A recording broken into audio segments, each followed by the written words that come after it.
So I get asked a lot about fear and anxiety, which makes sense. I talk about it a lot because I used to have it and I really don't anymore.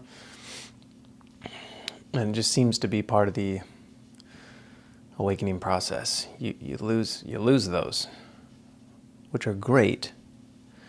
But I keep getting asked specific questions about it, and I find myself wanting to answer these specific questions and then realizing that's not going to help, actually. Because it's not what helped me. I almost got tricked there for a minute into answering, like doing a video specifically on anxiety or fear, and it's never the problem. Fear and anxiety are not problems.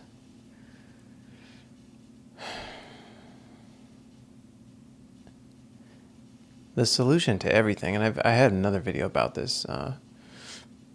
Your one solution to every problem is just feeling every feeling that comes up and not resisting it, and feeling it fully. The problem is if you're on this path, if you have any kind of spiritual practice, prayer, meditation, what happens is things come up. You're speeding up the process. So in most people, they will have experiences, they might learn something, they might self-reflect, they might think about it, and carry on. And then that might happen again in a week or a month or a year. It might not be the fast track. But like for me, I was reading every text possible. I was consuming videos. I was meditating. I was getting out in nature. I was using plant medicine a little bit, not a lot. And I fast tracked my suffering. Because what happens is it brings up everything. So you don't find peace as a goal. What happens is if you have anxiety or you have fear, like you're generally a more fearful person, and there's no judgment. I was one of these people. I was generally scared all the time. I just didn't actually know it until it left, and then I was able to see it. So I lived in fear a lot. I was scared of people. I was scared of conversations, new jobs, new situations, gave me anxiety, big crowds. Life, just normal everyday life. It freaked me out. I didn't even realize it because it was my normal state. And then I started doing all this spiritual stuff, trying to find truth and trying to meditate. And it what happens is if you have an intention to let truth enter your life, you want the truth more than you want to end suffering. And I've heard this said, it was another guy, God, it was so true. Oh, what's his name? I forget. Anyway, another guy on YouTube, he confronted me and said, hey, if you just want to end suffering, you will cause more suffering. You have to want the truth more than you want to end your suffering. And at the time he told me that, I didn't get it, kind of got mad. And then months later, I came back to that comment, and I had some experiences and realized my struggles were burning out my need to end suffering. And I eventually just wanted to know what was true in the moment in every experience. What am I feeling? What am I thinking? What is happening? What is the truth? More than I want this to end, I'm uncomfortable. Now, wanting the truth will end the suffering, but wanting to end the suffering will just create more of it. That was a side note. What happens when you are suffering and then you embark on a spiritual path is what is in the way of you seeing truth will get amplified. It will get prodded, poked. It will grow. It will get bigger. So for me, the things that were a problem were fear and anxiety and a lot of sadness I wasn't letting myself feel, so it was turned into anger. So when I started getting closer to all of this breaking open and just letting it go through my system and then disappearing, as I got closer, things got worse. I got more angry. That caused a lot of problems, but yeah, that got worse. I got more fearful, and I had my normal anxiety turned into panic attacks. So everything got amplified. Everything got worse, and I thought, "Oh my God, here I am trying to like awaken or seek truth or find God, and I'm finding hell instead. What's happening?" I share this because I know people relate, and I want to get to the core of anxiety and fear. I don't want to just talk about them like this is a symptom, take a pill.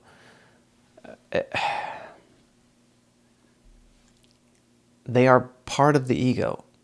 They will always be. The ego is terrified of everything, and it wants to solve its problems by gaining things. And the more it gains, the more it thinks it will solve its problem, but it never works. So as soon as you gain something, you have a second of satisfaction, and then your ego goes right back to it. Maybe it's the next goal. Maybe it's the next $10,000. Maybe it's the next job. Maybe it's this. Maybe it's that. I can tell you, it's not. It's none of those things. But the ego pushes you into fear by trying to get away from fear. The ego pushes you into anger by trying to get away from anger. So when you genuinely embark on a spiritual path, on a journey, trying to end your suffering, it will get amplified. Now, as it gets worse, that is divine. That is the spirit doing its work, because it has to get worse before you really, there's no way to conceptualize it. You can't think about it. You can't analyze it. Talk therapy is not going to do it. You have to feel it like it's going to kill you. It has to be so pressing and so bad that you are forced to do something about it. And here's the two options. You push it down, you ignore it, it gets worse and you're stuck with it. Or you completely unlock the doors, let it in, and actually feel it. And it will, in some instances, in mine, felt like I was actually dying.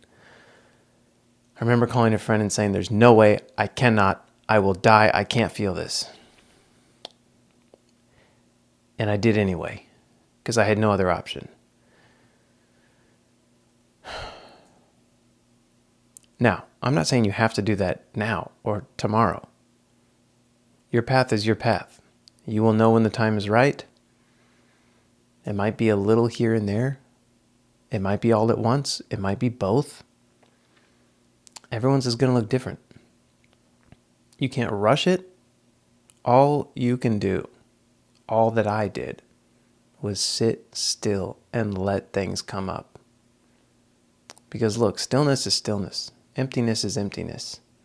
It doesn't change. We bring our own crap to the table. So there's perfect peace and stillness, and then we show up and sit in meditation and bring all of our shit. Now, when that shows up, it's not, "Oh no, get rid of this, stop thinking, I'm trying to have peace." It's look at what comes up. Look at what you brought. You're the one who brought it to the table. Look at it. Acknowledge it. Love it. Feel it. Do whatever needs to be done. And the more of it that you let pass through your system, instead of stopping it with resistance and getting those energies stuck, the more of it that you let through, the more peace you're able to see. Not gain, because it was always there, but the more you're able to see it and feel it and rest in it, because once your stuff came up, it was dealt with. And I don't mean anything by dealt with except just felt. Just everything is begging to be felt.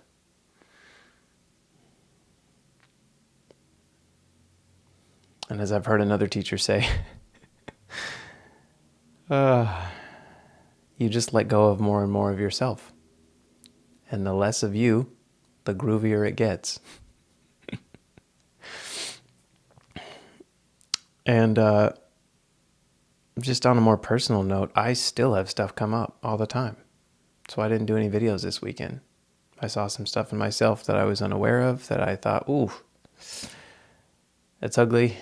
Just programming from my family. I was talking to another person, and it dawned on me that my reactions and my conversation and my wanting to change him was very similar. It was the same program I used to run with my brother. And it hurt a little to see that. And I realized, wow, I'm not being present. I'm not loving him. I'm trying to get something out of him. I'm trying to show him that he's wrong. Yeah, it was ugly. But there's no judgment or condemnation when these things happen. You can be fully awakened for one day, and then the next day you could be completely asleep and forget everything you knew. There's a lot of back and forth. Sometimes you just have pure peace and love, and there's nothing that comes up for weeks or months. And then other times it's just a lot all at once. Sometimes it's just a little bit here and there. Now, don't fall into that non-dual trap of there's nobody here, everything is one. As a concept, that's useless. Now, as a fundamental truth to be experienced, yes, everything can still be one, and there can still be an individual person that has programming, although our awareness and consciousness does seem to be connected to the whole, which is probably infinite. But we are still individuals while we're here, and there is still stuff that comes up. And when it comes up, don't push it away, don't spiritually bypass. Just feel it. Feel it.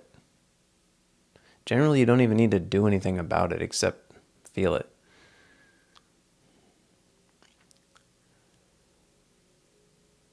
Anyway, that was a long way to say that anxiety and fear are not something to really focus on or try to fix or get rid of. Just seek the truth of the present moment. If there is fear in the present moment, feel it, because that is what's true. Don't feel it to get rid of it. Just experience it. We can only have the experiences that we have here as humans while we're here as human. Whether we're divine or not. Whether we're experiencing oneness or not, whether we're teleporting, whether we're astral projecting, whether with all this other stuff, it doesn't really matter in the long run. We're still here to be human. So just be human. All the rest of the stuff will take care of itself. That feels like my normal length of a rant. Thanks for watching.